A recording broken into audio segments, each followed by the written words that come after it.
Hello and welcome back to the United Devils podcast.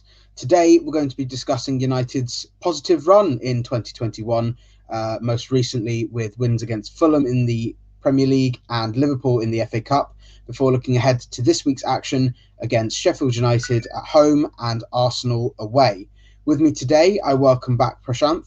And obviously we were away for the Liverpool game. We didn't discuss it last week, but obviously there were certain failed to take the chances we had, which was the real headline of the match, but defended very well. I will talk about one thing briefly, was that Jurgen Klopp's comments at the end of the match saying that the worst thing possible for him is for his team to come up against world-class players all sitting behind the ball.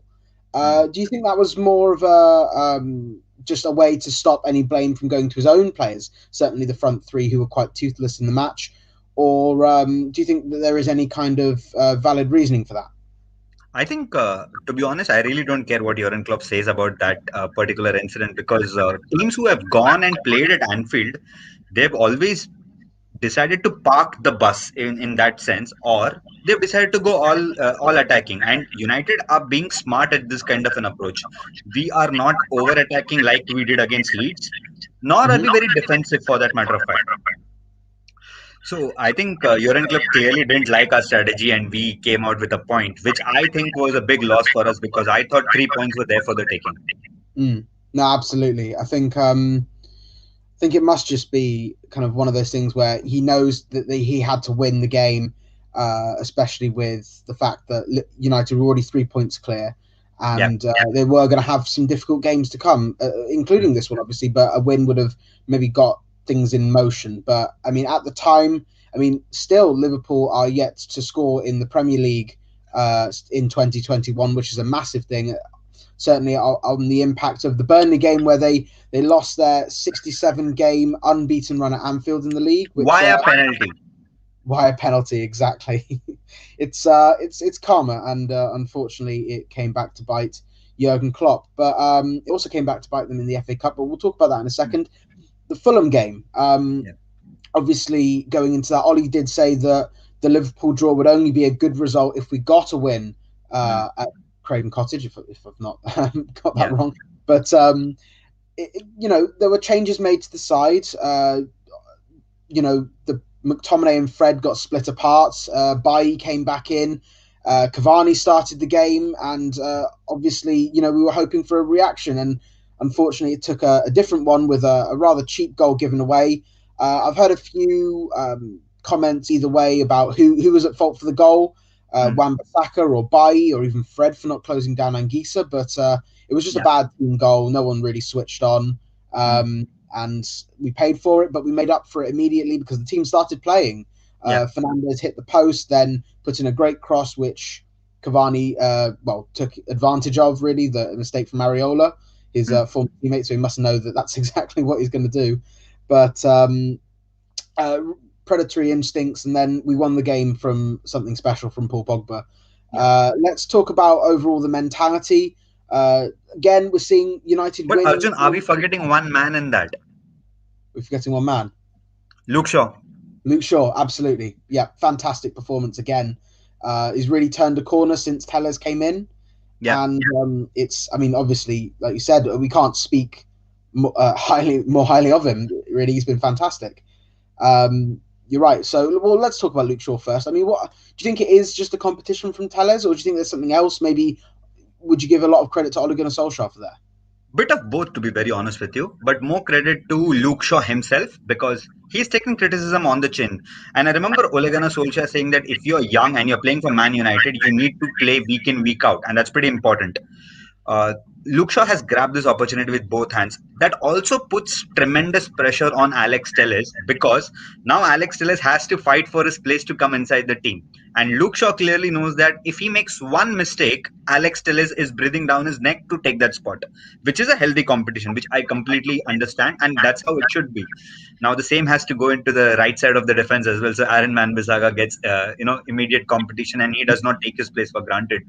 But having said that, I would give massive credit to Luke Shaw himself, because after the Everton game where he was limping off the injury, right? I remember thinking to myself, and I was like, another player, another year, same old Luke Shaw limping off injured. When will he have a 38 game season where he's fit? Forget putting great performances. I want a 38 game season from Luke Shaw. But Luke Shaw has just turned everyone's head, thinking that now he can attack, now he can defend, he can deliver great crosses, and on top of it, he does not leave his man unmarked. That was one constant criticism with Luke Shaw, which we always had, that sometimes he goes so attacking that he does not track back defensively.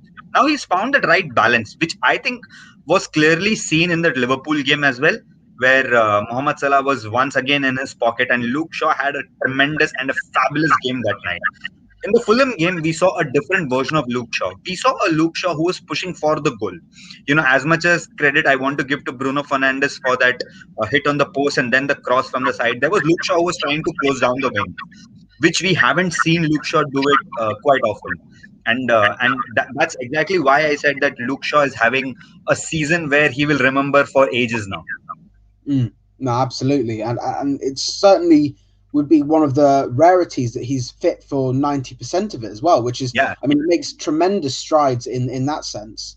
Obviously, you mentioned Bruno Fernandes. Paul Pogba was the winner, was the game winner that match. What a goal, right? It was magnificent. Honestly, I think I said wow about 8 times after he'd scored that, just in shock. I was watching the replay of the goal, okay, and I saw the time where he took the shot. I was like, there is no chance this is going. It's so wide, and the ball just turned at the edge, and I was like, no, this is not happening. You can't score that. And I was like, my goodness, this is the guy we signed from Juventus to turn up in such games where, for a moment I thought this was going to be a draw. I don't see United winning this, and then Pogba drops this shot, and I was like, this is a goal of the season contender. Yeah, absolutely. I mean, it would be stunning if it was his right foot, but it's his left foot. I mean, it's one you'd expect, well, Mo Salah to score, really. I mean, he scored one against Chelsea just like Chelsea, that. Yeah, I was about to say the one against Chelsea just dropped off and he just curled it, and I was like, man, that's sign of genius of Paul Pogba himself.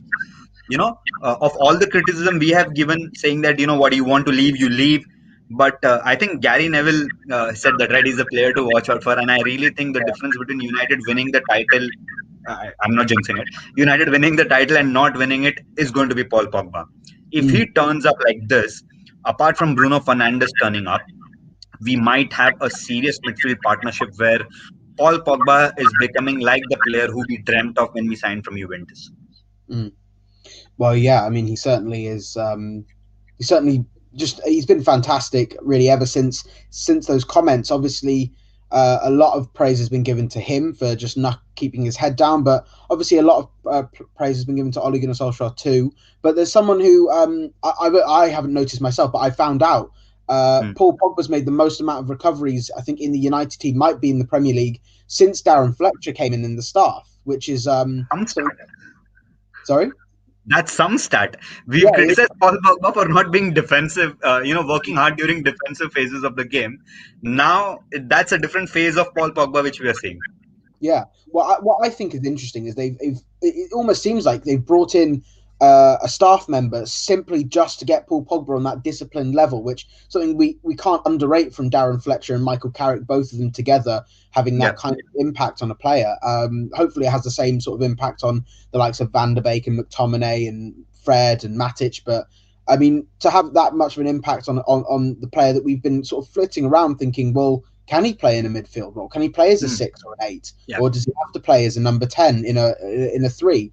But I mean, it's had a massive effect, clearly, because he's become so disciplined. In fact, both of the first 2 goals for United in the Liverpool game came from him winning the ball back, which says it all, really. And we'll get on. And on top of it, right, there is a difference in Paul Pogba now. He's more looking to pass the ball ahead rather than sideways.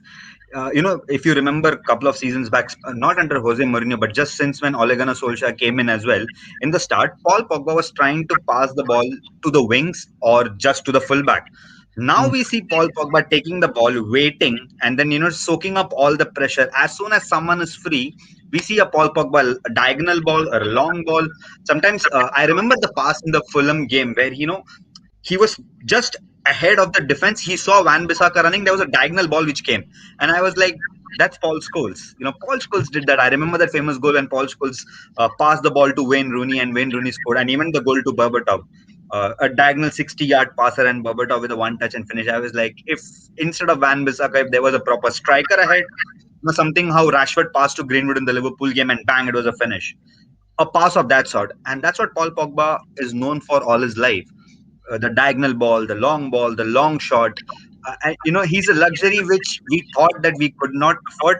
Now he's becoming a necessity.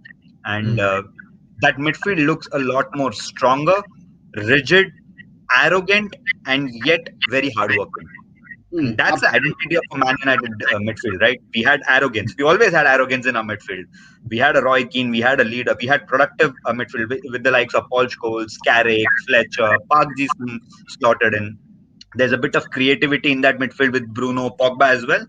And there's a bit of swagger, if I want to use the word. There's a bit of swagger with this team now. Absolutely. And I think that comes on the back of winning these results and winning them the way they have. I mean, sometimes it's emphatic, sometimes it's last gasp, and either way, it builds a team. It builds a mentality, and I think you have catalysts in there like Bruno who bring that mentality out in some players, which is fantastic. And they had to use all of that going into what was a tough fourth round.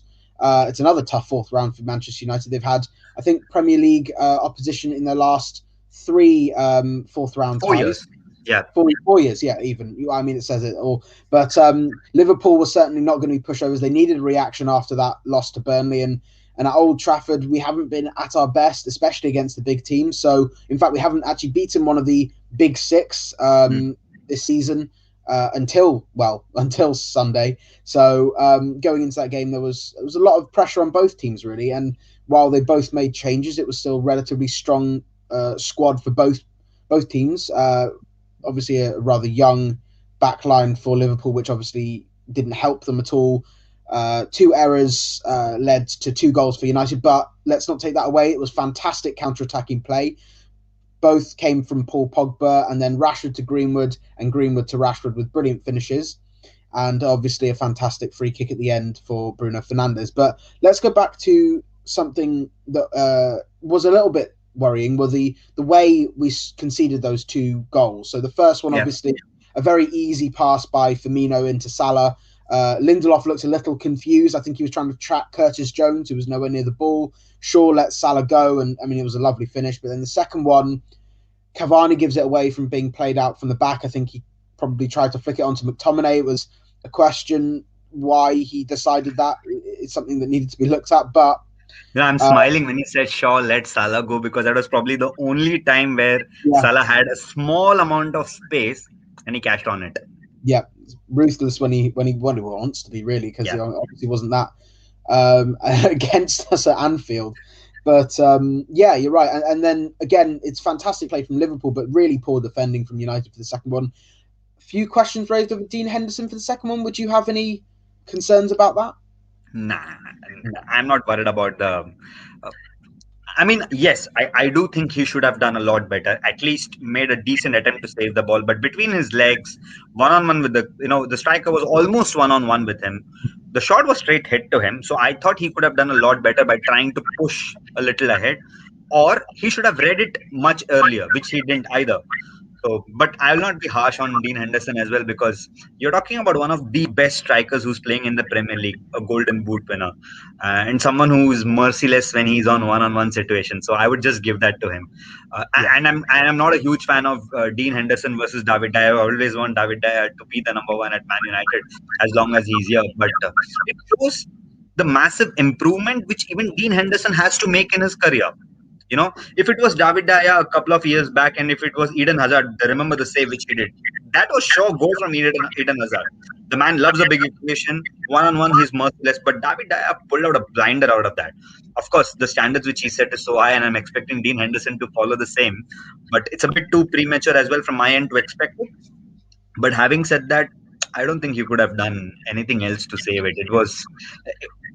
somewhere down the line, I think the more he plays, the better he'll get. But more he plays when, David De Gea is the form of his life. So I don't think Dean Henderson is going to get a sniff at Premier League games anymore.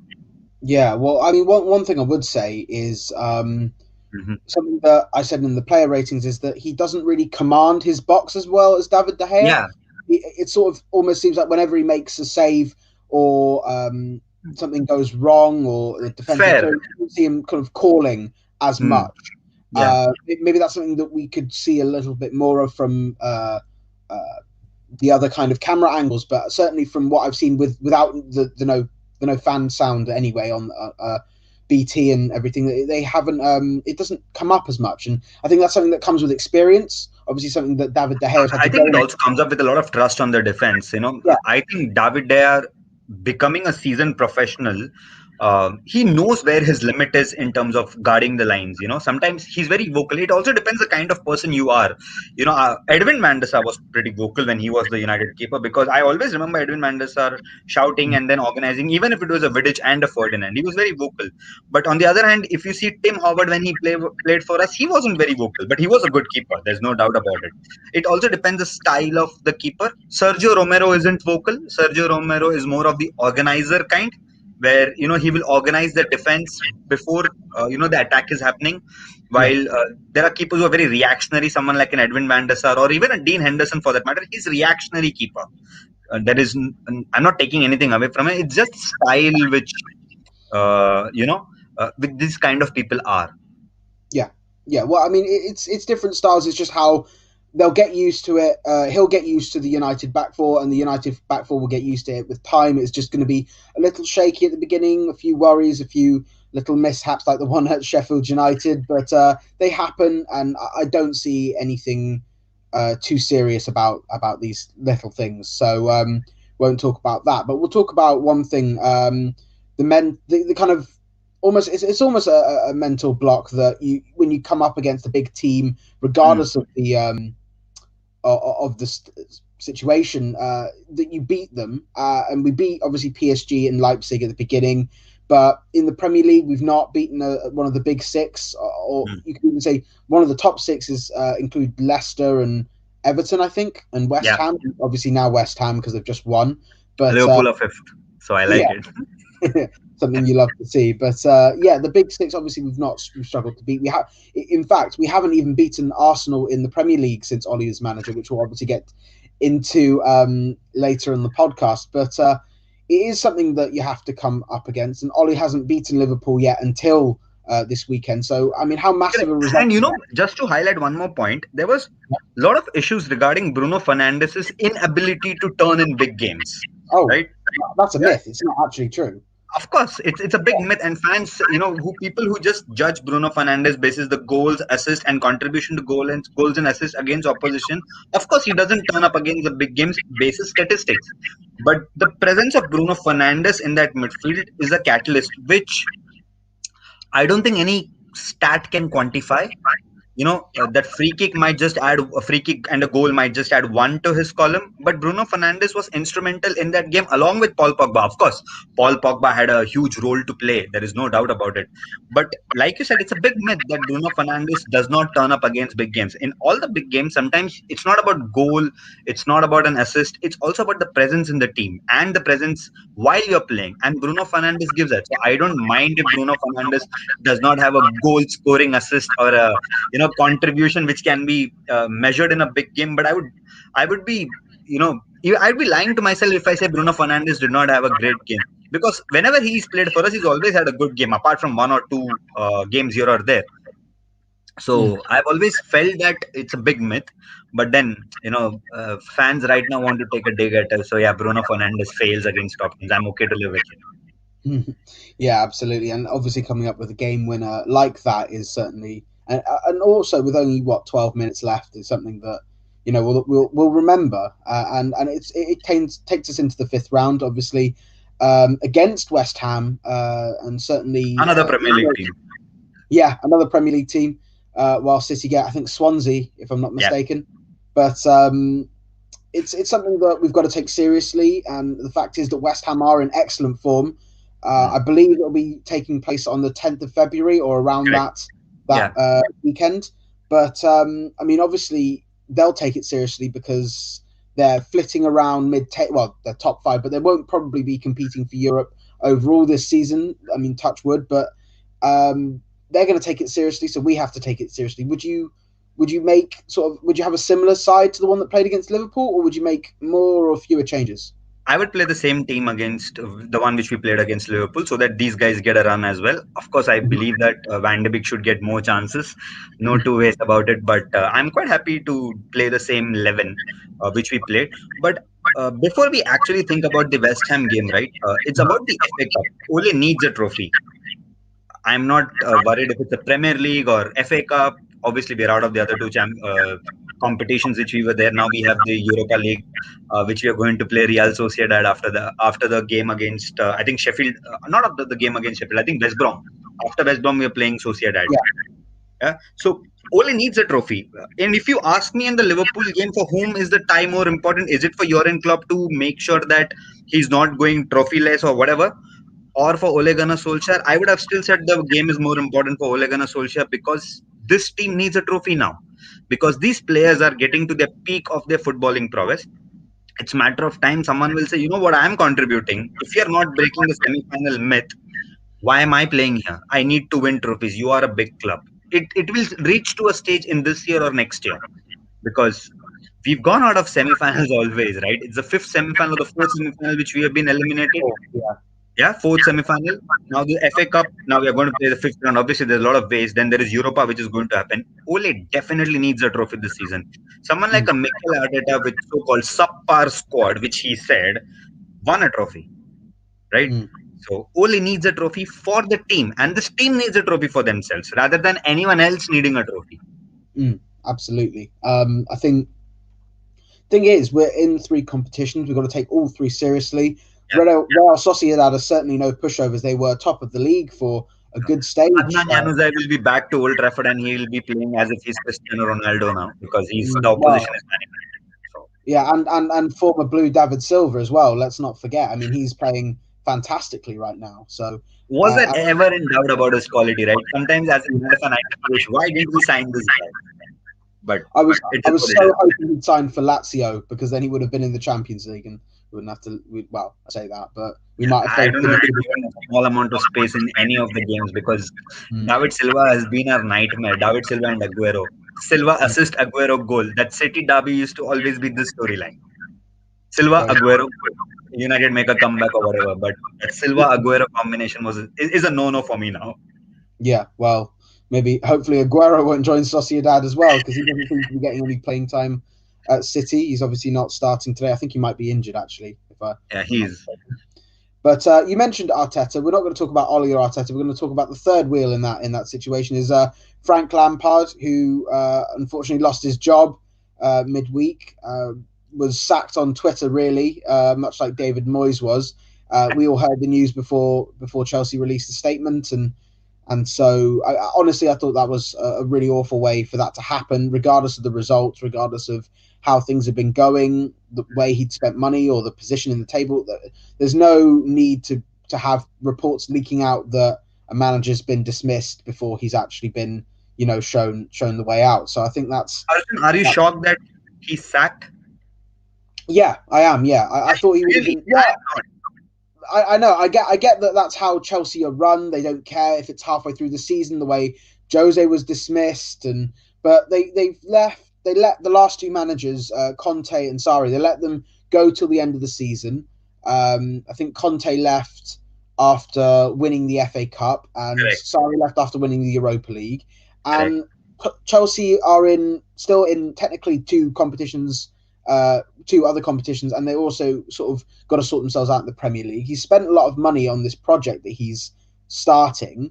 I'm not sure how much difference Tuchel will make because obviously he's a fantastic manager, and let's not take that away from him, but he's obviously used to dealing with these big superstar players, Neymar, Di Maria, Mbappe, Icardi, Thiago Silva, all these kind of guys.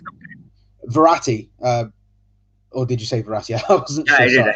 You did. Okay. But the point still stands. I mean, he's playing with these fantastic teams. You've got to sort out the defense at Chelsea because, I mean, it's just so leaky. The midfield is questionable at its But you know, best. Arjun, just to add to your point, I Mm. wasn't very shocked why Frank Lampard was sacked. It's Right. not about Sarri, it's not about Conte, it's about Frank Lampard himself. You know, Frank Lampard was given a blueprint, or he gave a blueprint to Chelsea that this is where we are going to be in, let's say, 2 years or 3 years of time. He Mm-hmm. wanted players, he got it. What would Roman Abramovich expect? Results. Because Yep. Roman Abramovich does not understand football at a deep level like how some of us would understand.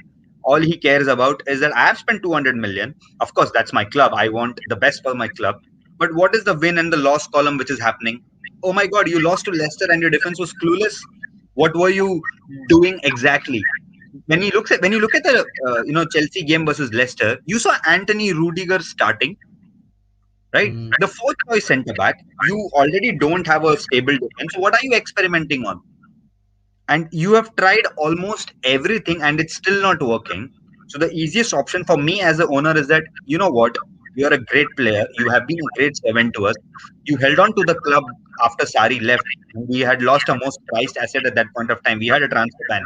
You have integrated the youth. I'm thankful for you, but this is not working out. You know, Mm. as an owner, I want this team to do well.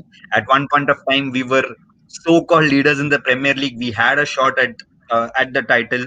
Things have gone kaput. Now we are at a stage where we might be outside top 10 if we continue this form, because the form with LCR is clearly relegation zone form. I'm not saying they're going to be relegated, of course, but the form But is it's what. bad form. Sorry, But it was bad form. It was just really bad form. They were in a that horrible form. run Like of play. it's like the team who doesn't know how to play football, and that's not Chelsea. And, you know, as much as they are our rivals and they are a big team, etc., etc., but they do know to play football. And you're talking of some of the best young footballers they have signed. They have signed a German sniper by Timo Werner, who apparently can't aim anything apart from the side posts. Then you have signed a guy, Kai Havertz, you're playing him on the left wing, right, whose main position is as a number 10. You have signed Hakim Ziyech, but you're not playing him regularly. Of course, he was injured, tested positive, if I'm not wrong, etc., etc. But things were really, really bad for Lampard. And then you compared him to someone like an Ole Gunnar Solskjaer, who had three slumps like this. Not one, but three slumps. But our owners were very patient with him. At least I would give that to them. Of Mm. everything which I want to take away from owners, but the only thing I would give them to them is that they showed patience when Ole was in the transitioning phase. But Ole also had small amount of advantage there because he kept getting those random wins here or there. Frank Lampard did not even get that. Of course, it was meant to be sacked. And look at the Chelsea model, right? They sack the manager, they'll get a new Yeah. one, they'll win a trophy, again sack the manager, back to square one. And Roman Abramovich practically does not care about it. Well, And we had our own cycle, didn't we? I mean, we had back the manager when we're outside of the top four. We do reasonably well, but maybe you're still not in the top four. We get more players in, then we get into the top four, and then we don't get this back. is the same criticism he said in the start of the season. Ole got to top four, did not get the players he wanted. We don't know Yep. where we're finishing. But thankfully, this season is pretty weird. I would not call it a very normal season. It's pretty weird season because Everton were going to win the Premier League, they dropped off. Spurs were going to win the Premier League after the loss to Liverpool, they dropped off. Chelsea were there, dropped off. Obviously, now the only team left here is Man City. No one even considered them as title challengers. Everyone said that, with the kind of players they have signed, Ruben Diaz is average, etc., etc. Now look at Man City; they're just warming up, and that's what is De scaring me Bruyne is more. out, They're have you just seen? getting warmed up. And De if Bruyne this is City team get into the form like they did against Liverpool last year, when they didn't win the title, but they were still in decent form, Mm. it's going to be a very difficult season for us. Well, I mean, okay. I have been saying De Bruyne is out injured. It doesn't matter because they are now 1-0 up anyway against West Brom. Gundogan So free. I was just checking the score and I was like, you can't do that. When you're talking about City, you just can't score. oh dear, and it's Cancelo who's I think one their second biggest chance creator who's bagged the assist. I think, if I'm not mistaken. But I'm just looking at that. Yeah, it's a Cancelo assist. Yeah.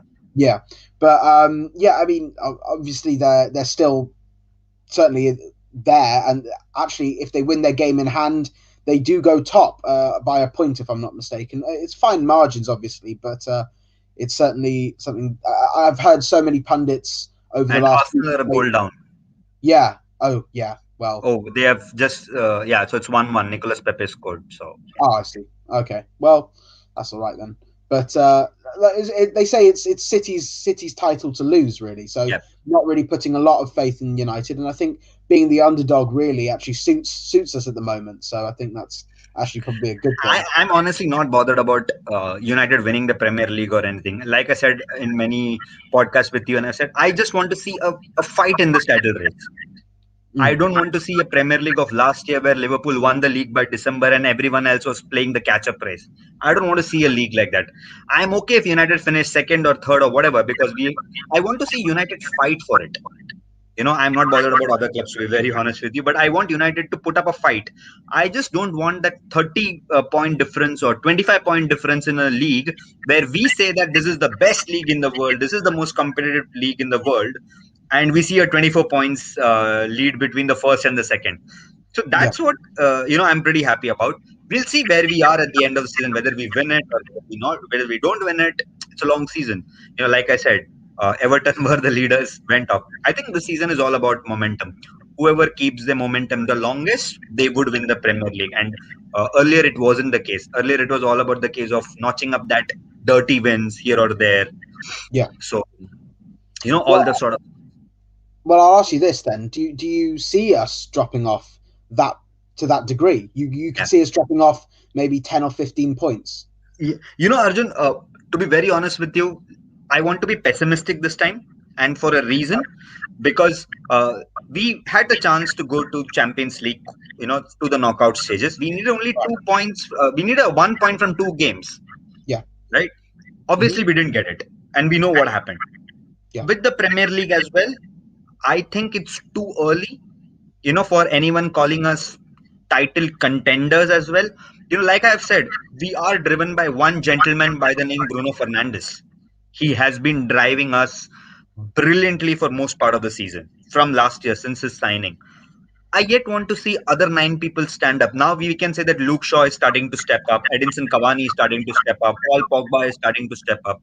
But to win a Premier League, you need different individuals to keep standing up regularly. You think about historically how United have won the title, right? We always had a Rooney, Ronaldo, Tevez shining, but we also had a goal from Paul Scholes like the one he scored against Aston Villa. You had a Berbatov coming off the bench and scoring. You had multiple people who stood up. You had a Park Ji-sung who used to stand up in big games. You need these small people. I'll not call small in terms of the stature. It's more players who are not regular first team players who are practically fringe players, but given a chance, they step up. I want to see that kind of an attitude from this Manchester United team, of course, and I'm sure Ole Gunnar Solskjaer is drilling that down because I remember in the FA Cup game, Donny van de Beek received a lot of criticism. Right? People said, this is why Ole doesn't play him. He tends to lose the ball so much. I was reading on Twitter, he tends to lose the ball so much, etc., etc. And I used to think that he's playing after 7-8 games. He's playing in a position where Bruno Fernandes is playing. Right. Obviously, you can't compare him to a Bruno Fernandes. Give that lad some time. He will get better and better and better. Of course, he's not fashionably the great player in the team in spite of the signing because we cannot integrate him well. And Gary Neville was spot on when he said that, where is he going to play? Are you going to bench a Paul Pogba right now? No, you are not going to bench a Bruno Fernandes. So he doesn't have a choice. He has to wait. He will Mm. only get better as soon as he gets into the team. That's why I say that I want to be pessimistic here. Let's see. Let's take one game at a time because the next game is Sheffield, and we have Arsenal, so on and so forth. So I rather look at one game and see how the table unfolds because it's still anybody's title to win. Of course, we all know that once City starts getting into the groove, it's very difficult for anyone to stop. Everyone said since Aguero is not there, they don't have a striker. But look at different players standing up. It was Gundogan screamer the other day. It was Ferran Torres, Riyad Mahrez stepping up. Phil Foden is still having a fantastic season, so-called greatest talent which Guardiola has seen in his life. So, it's too early for anyone to say that United are out of the Premier League. But like I said, I see this momentum will drop somewhere. you know, luck is always not kind to us. We sometimes drop the momentum when we are right at the midst. But I see a fight in this team, and I know the momentum will not drop as easily as it did before. But I Mm. really want to see this team fight and fight till the last. Yeah, no, absolutely. I think that is the thing. Is I think a lot of people forget we're supposed to be ahead of schedule in that sense. We're supposed to be Yeah. this season was supposed to be actually fighting for the title. Getting After obviously we get getting Jadon Sancho, Jack Grealish, Diet Upamecano, other hell lot of 11 players, you need a brand new team, and then we're fighting. I mean, we are well. still in the title with so-called bad defense of Victor Lindelof and Maguire, with an injury-prone defender waiting, which is Eric Bailly, and a young defender like Axel Tunzabe who can make mistake at any point of time. A right back who does not know to attack. He only defends as per fans. A left back who does not stay fit. Alex Telles, the greatest crosser of the game, but is bad defensively. A midfielder Fred and McTominay. Fred can only pass forward. He does not do the dirty work. McTominay, oh yeah, he's a passion merchant. He doesn't do anything. Paul Mm. Pogba, he does not turn up. Bruno Fernandes, yeah, only he is driving your team. Edinson Cavani, 34-year-old. What is he going to do in Premier League right now? Anthony Martial hit or miss. Mason Greenwood does not play often. Daniel James only runs. Marcus Rashford, yeah, he's got great PR work, but he is not contributing enough. These are 11 individuals who everyone has criticized, Yeah, right? there's I think there's almost a thing that I can't think of a single player in this United team that universally every single fan in this fan base accepts is worthy of being there, because there's always going to be someone who's going to think something else. I I think genuinely Bruno, right? If I had to pick one, I'd pick you Bruno. get those people that think, well, since Bruno's come in, we've only lost semi-finals or something like that, or that he Really? all away. I've Do seen people forget that? How did we reach there? yeah. Twitter's a weird place, Yeah, that's why I said, right? That Van de Beek comment kind of, I got mad. I yeah. was like, no, you don't say that to a player. And He's also he playing wasn't after what? A all gap right. of what? 4 months? Yeah. How do you expect him to straight away get on to the act and say, you know what, I'm going to run the show like Bruno did? Of course Mm. not. It's not. It's football. I mean, in your daily work, if you know to drive a car and you don't drive for 3 months, when you start the car all over again, you still have that moment where you're like, am I going to drive properly? Of course, once the car starts, you're all normal. It's the same like foot. It's the same like driving. Sometimes you need constant momentum. No, absolutely. I just it's a thing that he's always going to have a few little bits and pieces, but I thought he was actually played very well against Liverpool. I I was don't. pretty happy. I mean, he may not have contributed like Bruno Fernandes did, but he did his job. He made sure that the pressing of the entire midfield was not solely on him. He Yeah, always made sure he was available to receive the ball. yeah. That's a different trait to Bruno Fernandes. Bruno Mm, Fernandes does not have that trait, mm, because we've seen when Bruno Fernandes gets pressed, he does not know where to look at. We've seen in that EFL Cup against City where Cancelo and Fernandinho pressed him. They made sure they did not give him space. Wijnaldum and Alcantara did the same against the Liverpool game at Anfield. So it's a different trait to it. And sometimes as a team, that's the beauty, right? You need to appreciate different set of people and what they bring on. A Marcus Rashford will never do what Edinson Cavani does. In this lifetime, that's not happening.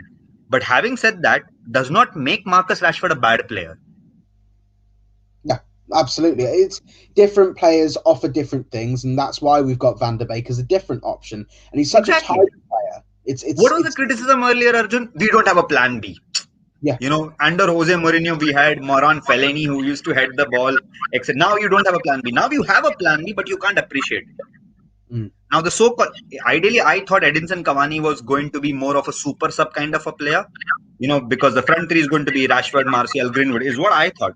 But Edinson Cavani has now given a reason that he's undroppable. The man works harder than those front three name I mentioned. He runs till the midfield, wins the ball, then goes back, passes to the fullback, then goes inside the box, tries a header against Areola. Of course, a brilliant save.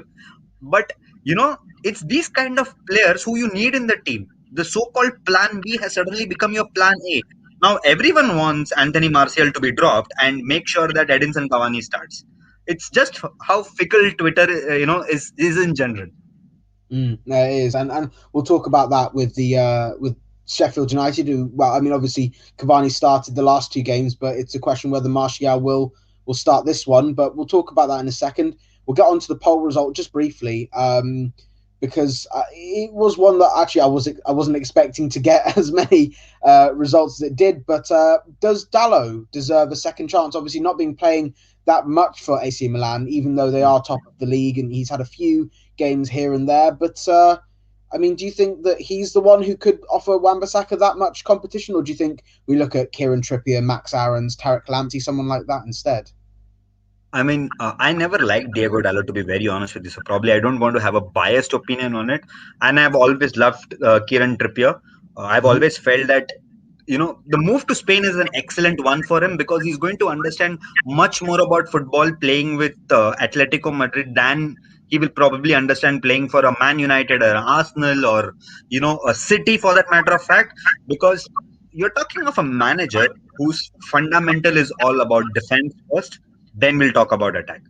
It will only improve Kieran Trippier's game as an individual, and that's exactly why he's chosen that particular journey.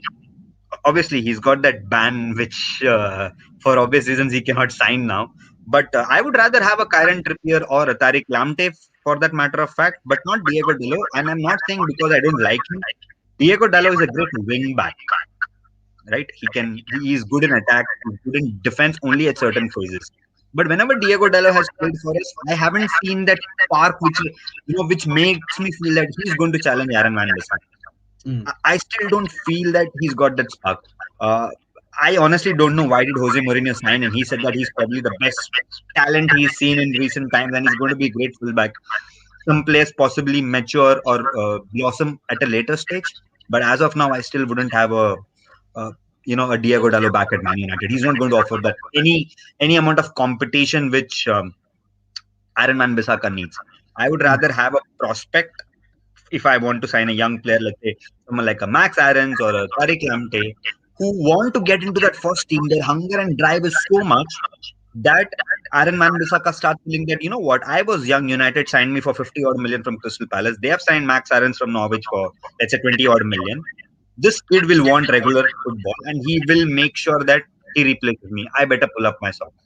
If Mm. you sign Kieran Trippier straight away comes and says, you know what, I'm an England international or former England international, if I have to call it that way. I would want my chance, and I'm going to give Aaron Wan-Bissaka a run for the money. And what do I have over Aaron Wan-Bissaka? I can cross much better than him.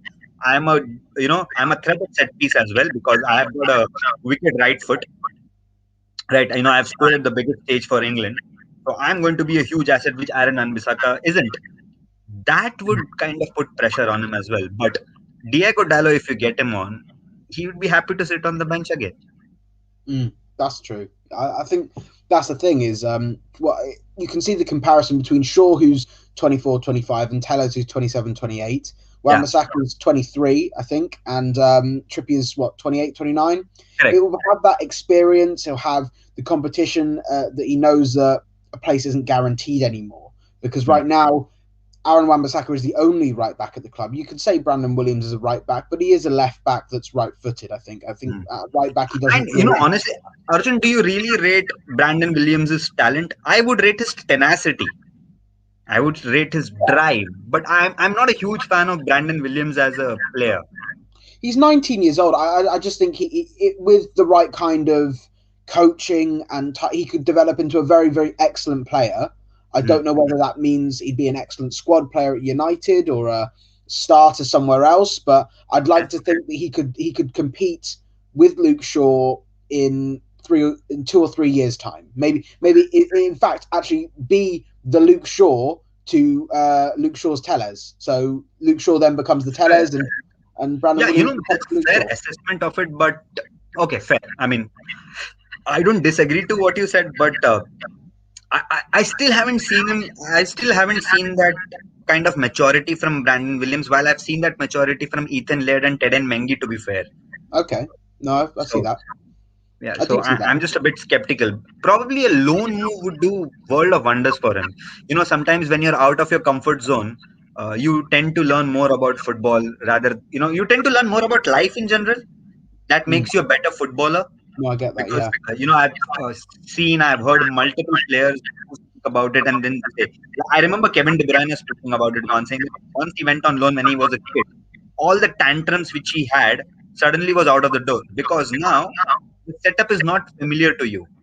No one knows you. Everyone has signed you believing that you have great potential, but you still have to go out there and kind of show that how good you are, and you have to show in day out, because just because you're a lone player does not guarantee you any play time. So it makes you a better footballer. And for people who don't know, that Kevin De Bruyne had this famous incident with his coach where he kicked the coach, said that I am the best number 10 you have got this club, but you do not play me. Because of his bad discipline, he wasn't played a lot. And Well, I now, mean, and he still has got that fiery temperament. Kevin De Bruyne is still fiery, but yeah. it's, he's much more matured. Of course, the age has got to him to a certain extent, but he's matured as a player. So sometimes these loan deals work for you. Yeah.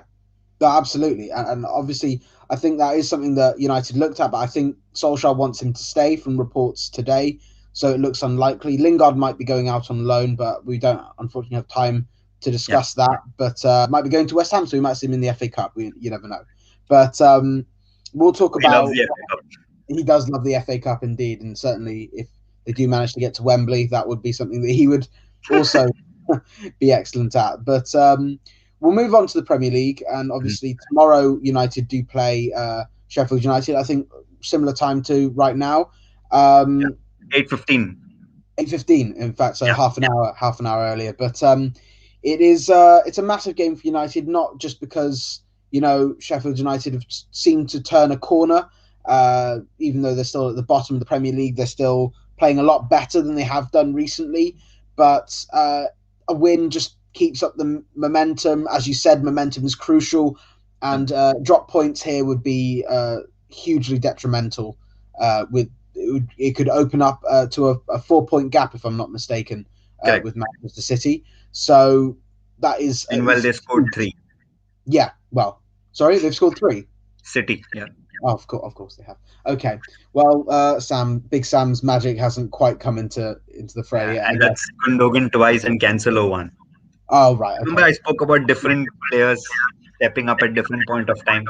Well, I mean, exactly what you said. That's how titles are won. So we're going to have to rely on that on Wednesday as well. So it's a big game, and they're obviously going to sit back and try and rely on the counter attack. The wing backs are obviously going to cause a lot of problems, and their forwards are in relatively good form. Let's talk about the setup. Obviously, I think we know most of the positions that are going to happen, but I'll put 4 to you. So, Bailly over Lindelof, Tellez over Shaw, who in the anchor roles, and would you start Martial or Cavani? You put me in a spot now. So, if I had to pick an ideal team to face Sheffield United, I would pick David De Gea, of course. There's no change. Right back is Aaron Wan-Bissaka. Yep. Lindelof and Maguire. Okay. I'm not going to change that combination because these two have started to settle in. Yep. And I don't think Sheffield are going to play a lot of aerial balls now, because the game has changed a bit, compared to what they were doing last year. Last year they had John Lundstram in form. This year he isn't in. Right, so they play a lot of one-touch football nowadays, but of course that gets cut now because of the other teams. My left back would still be Luke Shaw. I want to give an extended rope to Luke Shaw and see how long can this form sustain. And he hasn't done anything wrong, so I don't want to drop him and then say that, I perform well and again I'm coming off the bench. I don't want to even do that. A small change in the midfield for me. I would start Matic and Fred in this game. Because sometimes in the Fulham game, if you remember, the game was getting to a point where Ole wasn't making substitutions as well, and the game was getting a lot open for both teams.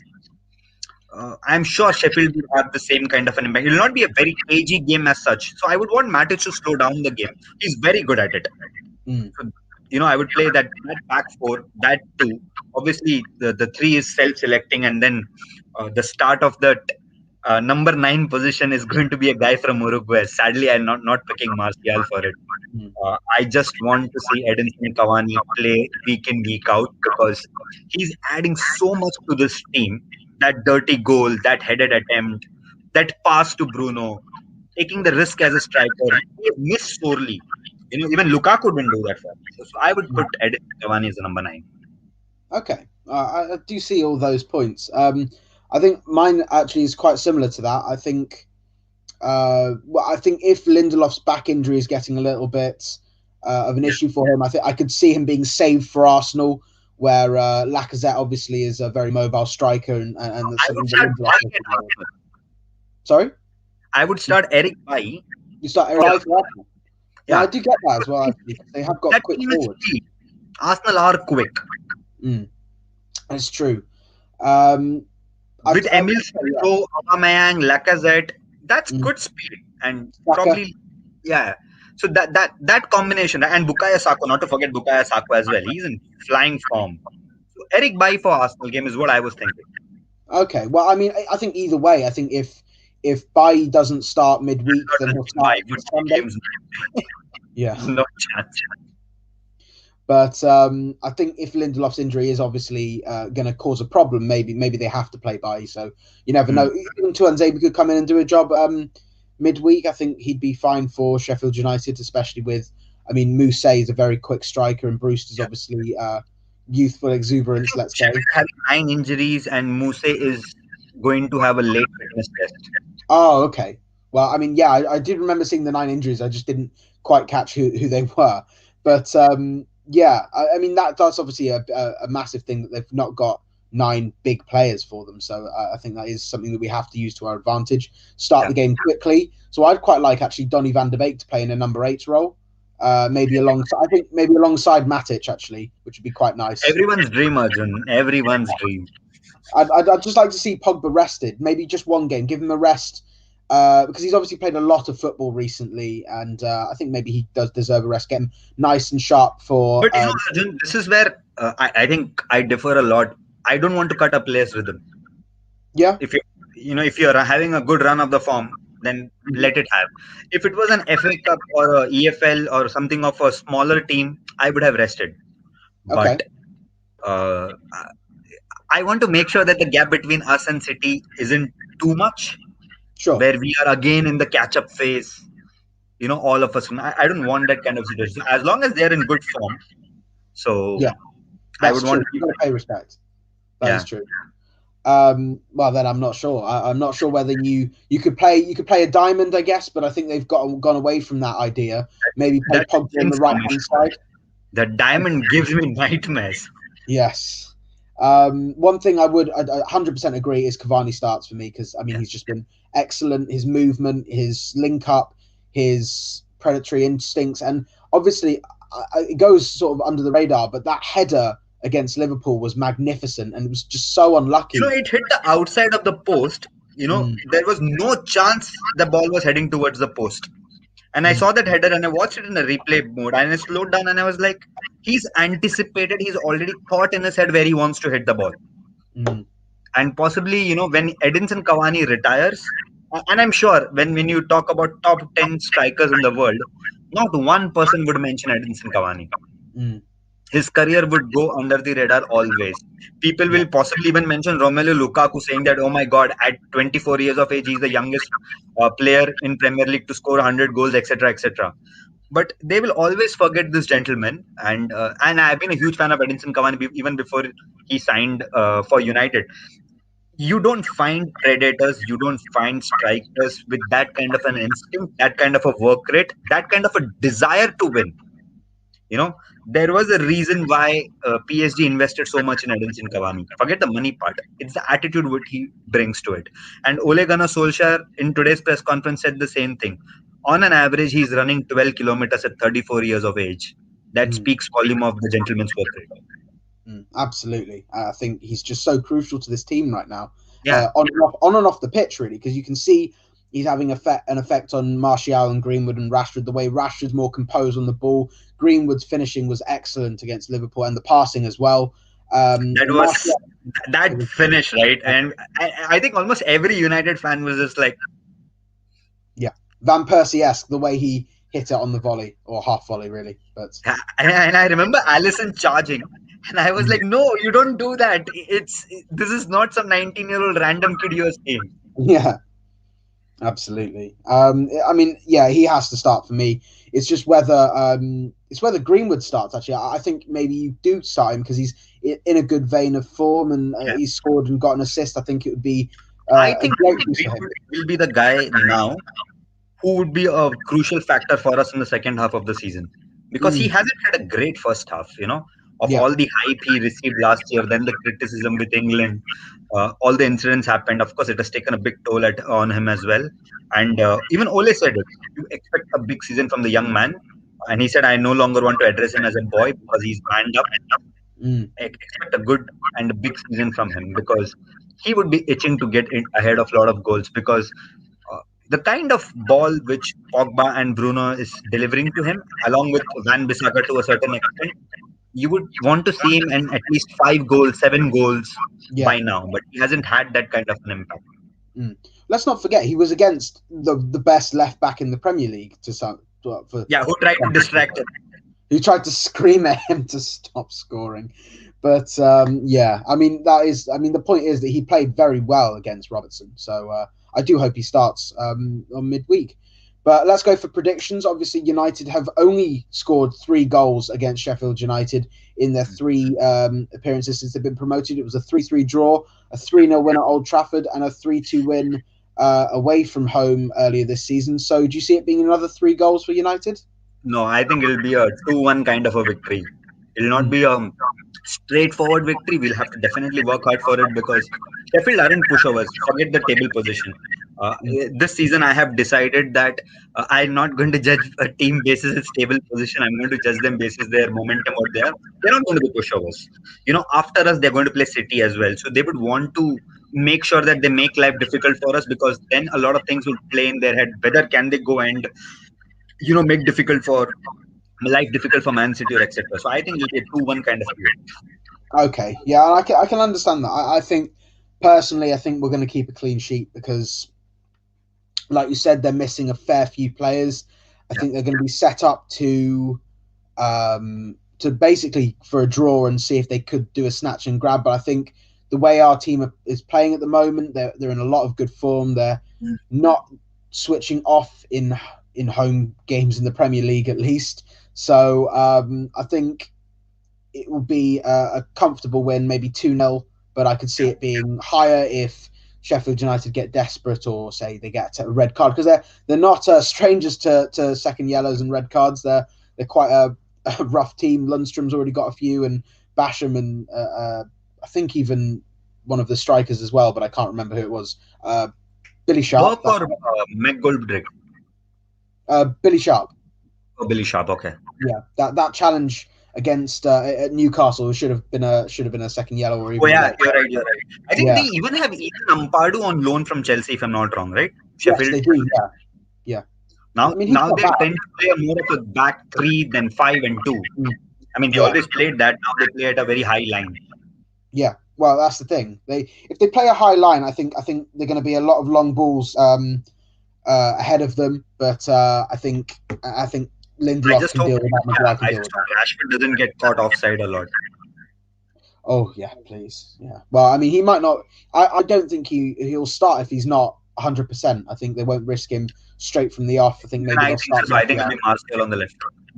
Maybe we'll see a debut from Diallo if things are going well. You never know. It could be 2-3-0 win and Diallo comes on and has a good 15 minutes. That would be quite a nice. Reminds me of a young 18-year-old guy who came on the sub against Fulham long back, 2003. Yeah, can't recall who that was at all. No, but let's keep it at that. Yeah, well, I mean, we can obviously put as much pressure on him as possible. He seemed like a very composed player and obviously got a lot of praise from the manager already. So, I mean, I'm very excited to see him. I think almost every United fan is excited to see what Amad Diallo is all about because we've heard so much everyone speak. We've also heard about Atlanta managers saying so much that I wanted to keep him till the end of the season because he's going to add that extra difference to that team. Yeah. But yeah, it is what it is, and we pulled out the trigger and we just got him. Yeah, well, there you go. I mean, obviously, almost forget because it's been 6 months since the actual signing was confirmed. Everyone forgets how much he came for. So hopefully that helps with the pressure. Really, I think that could be a good thing. But let's talk about the Arsenal game. Obviously, they're 2-1 up at the moment against Southampton. But are they 2-1 up? Who scored the second one? I have no idea. I've just seen that they are ahead, but I'm not sure who it is. Bukayo Either Saka, way. Alexander Lacazette assist. Right, okay. So Lacazette assist, Saka goal. I mean, they're the two danger men for Arsenal right now, and obviously back with Thomas Partey is someone who gave Bruno and Pogba a lot of problems in the home game, which was obviously the last time we lost in the Premier League. So it's a game that United really have to win. We won't talk about potential lineups. We'll just talk about how do you beat this Arsenal team, because they've become quite fickle in the last few weeks. No one can quite put their finger on it. Obviously, Southampton got an own goal win and then just sat back and let Arsenal fluster themselves with a heavily rotated team. But this Smith Rowe, like you said, Smith Rowe, Lacazette, Saka, Aubameyang is the front four. Then you've got Ceballos or Xhaka along with Partey. The issue is obviously the back four. The back four has never been Consistent. solid.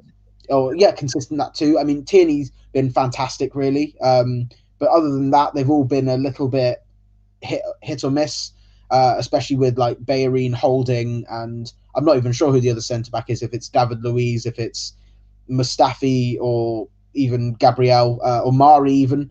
But I mean, how do you beat this team? Arjun, I honestly don't have answer to that question because this Arsenal team beats on themselves. You don't need to beat Arsenal. Sometimes they play so bad that anyone can beat them. Sometimes they're so good that they look like a top team. If I was a manager, how would I want to set up my team against this Arsenal team? I would play exactly how we played Leeds. I was going to say that. Yeah, absolutely. That's possibly one way which I think Arteta will not be expecting United to play, because we are the kind of team who take time to start, build and then score.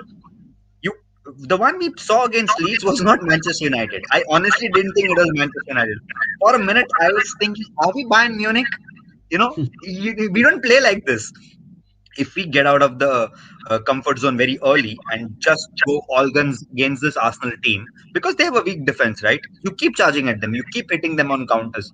Of course, Thomas Partey is the man there because uh, he senses danger even before the ball is being played, and that's such a big asset at that position.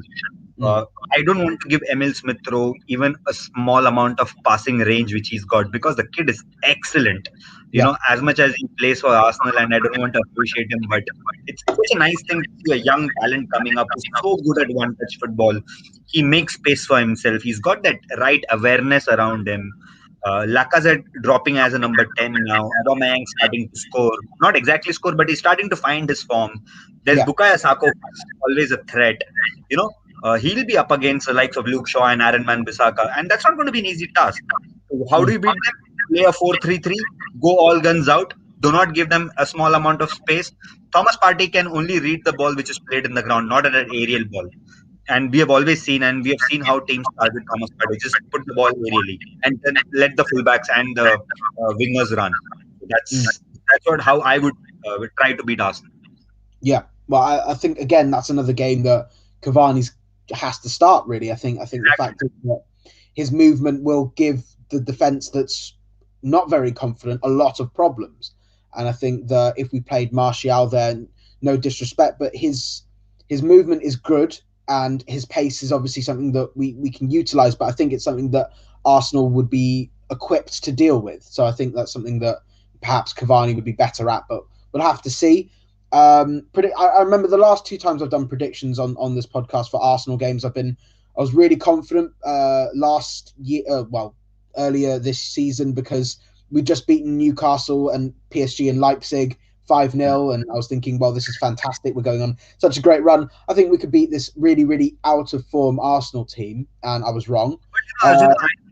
This game will not see a result. It'll be a draw. It'll be a draw? Yeah, I think it'll be a draw. Okay. Well, I'm expecting. I'm not saying that it's because United can't score or it's because Arsenal will be defensively strong. It's just I see that both the managers will be a lot more pragmatic. Arsenal are trying to find form right now, and they would not want to play a different brand of football against this Manchester United team and then concede goals, and then they realize, oh my God, what have I done? Yeah. They would not want to have that situation. Nor would United try and do something. And Ole hasn't done anything different, in big games as well. Ole has always stuck to a plan, right? In big games, we've always been very pragmatic and then gone to attack at the later half of the games. So I expect this game to be draw. I don't think there will be any result for it, and that's what is worrying me, because for both of us, right, Arsenal United game meant more than the derby to a certain extent, because we've seen a fiery Arsenal versus a determined Manchester United. It's always been that, and obviously in the last 4 5 years, the game has lost that fizz, especially in these two teams because of the things which are happening at the club. But that's how it will be, I think. Yeah, and I can see that happening. I think certainly they're playing well, and we're also playing well. It's sort of when those two things collide, I think maybe it will just end rather underwhelmingly. I think that is something that we've noticed. Yeah, this year, Um, City, Liverpool, the hype was so much, and then the game didn't really live up to the expectation. I mean, at least the Liverpool game did in the second half. In the first half, we were chasing shadows. But yeah, oh yeah, well, but they weren't really creating massive chances either. So I mean, that was the other thing. the front three was invisible in that game. I only remember a Firmino and a Salah shot with Maguire blocked. Yeah. Uh, Well, I was watching it with my brother, who I mean is a Liverpool fan. So I was watching it, and he was screaming at Firmino, just so frustrated with him. Just the way he was playing, his passing was poor, his movement was poor, his finishing was poor, and he was so angry at that. But I mean, it's something that I think you got to say that we kept them quiet, and that was a big thing. and But credit to Lindelof for it. Of all the yeah, slack he's received, I mean, of course, Maguire did a great job, but of all the slack which Lindelof has received, he's not good aerially, he cannot clear the ball, etc., etc. He marked Firmino as well as Mane and Salah, because all three changed flanks in between. yeah. He just did not let them inside the box. Absolutely. Massive credit to him. And he's obviously got to do a massive job against Arsenal. And remember, with a sore back. Yeah, with a sore back, indeed. He's had a long-term back injury. I think that's something we can say about the two of Maguire and Lindelof. They are very solid players. They will play through, a broken leg probably. Yeah, they may not be great as a centre back pairing as such, but they do their job to whatever limit or the capabilities they have. Sometimes that capability isn't good enough for us against great teams, which is why they get exposed. But I mean, I would not take anything away from Lindelof for that night's performance. Absolutely. Yeah, well, I mean, he's obviously going to have a big game against Arsenal. I think personally, I've predicted a win the last two times, and both have been losses. So I'm not quite sure where to go here, but I'll probably say, I'm confident United could get a win if they turn up, but it's about whether they do. So Like I said, I'm being the pessimist. that's the thing. It's hard, but I'll probably go with a draw too. 1-1 draw. I see it being, but I certainly can see United winning. But then again, we've said it all before. They could turn up excellently, but Arsenal just play even better. I mean, they're one of those teams that just they get form out of nowhere. I mean, that Chelsea game, no one expected them to win 3-1. No one did. I don't think. But I mean, I honestly don't know what to expect from Arsenal. yeah, it could be anything. I mean, I expected them to lose to this Southampton game. Really, I thought they'd lose here, but it's looking like it's going to be an away win for the Gunners. It's the same Arteta who was under fire like Frank Lampard, and Arteta just has seemed to turn it around now. I mean, they are still mid-table, which is something that is obviously concerning, but there's still, like you said, there's plenty of time for United to lose form. There's plenty of time for... Right now, they're mid-table. You never know if they start fighting for a top 4. The momentum can go either ways, or they might just go out of top 10. Yeah, you never know. It's really is one of the more competitive Premier League seasons that we've had in the last decade, really. Yeah, exactly. It's something. I mean, obviously, the last 4 years have been finished on 90+ points each champion. So apart from the Leicester season, I think they finished at 81. Yeah. I think the other 3 or 4 were 90 plus. I think Chelsea won it by 93. City were the Centurions, then City again, and then Liverpool were on 96, I think. Maybe it was 96. Yeah. I mean, it says it all. But there has been, I don't think it's been a dip in form of every other team. I think everyone else has actually just started to be a bit more competitive, really. And it's just left it being a little bit more... Sorry, Liverpool won 98. I just checked. I was like 96 or 90, I'm not sure. So it's 98. 98, I see. Well, obviously, we're going to be looking a lot more into this as the season goes on. But obviously, at the halfway point, anything is possible. But United have to keep winning, and that has never really changed this season. I'm afraid that is all we have time for this week. Thank you for listening, and thank you to Prashant for joining me. We'll hopefully not have to be too pessimistic after the end of this week, but we'll have to see, hopefully. But 2 big wins are needed, certainly this week and for the foreseeable future, with City playing as well as they are. Obviously got a 4th now. So that's that really. If you have any questions or any topics you'd like for us to discuss next time, please comment below on the Twitter Make polls. It 4-0 for City. Sorry. Make it 4-0 for City. It's 4-0, right? Oh my goodness. I mean, it could just be anything at this point, really. I do feel sorry for West Brom, but I haven't seen the goals. They could be magnificent or not. But yeah. Mahrez, right. Of course it is. And if you enjoyed this, please like this video, subscribe to our channel, and follow us on